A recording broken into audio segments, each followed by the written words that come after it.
Адвокатската канцеларија која бесплатно ќе ја брани 36-годишната жена од Кратово се уште чека како Кумановскиот основен суд ќе постапи по нивната жалба, односно дали мерката 30-дневен притвор ќе ја замени во куќен.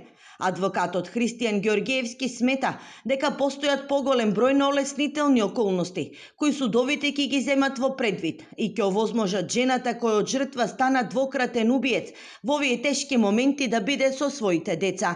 Се работи за повеќе годишен период, кај што имало вакви упатувано закани и други действија притисоци поврзани со самото насилство. Одбраната останува на ставот дека во конкретниот случај не се работи за класично убиство.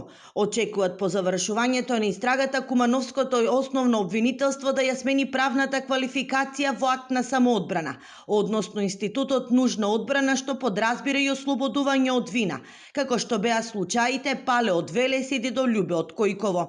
Таа е директна жртва на тоа што се случува и на неа и физички и психички се забележуваат трагови од тоа долгогодишно семејно насилство. Таа е целосно согласно со стратегијата на одбраната и сметаме дека иако ни предстои долгогодишна како правна, така и семејна битка, дека ќе извојуваме победа.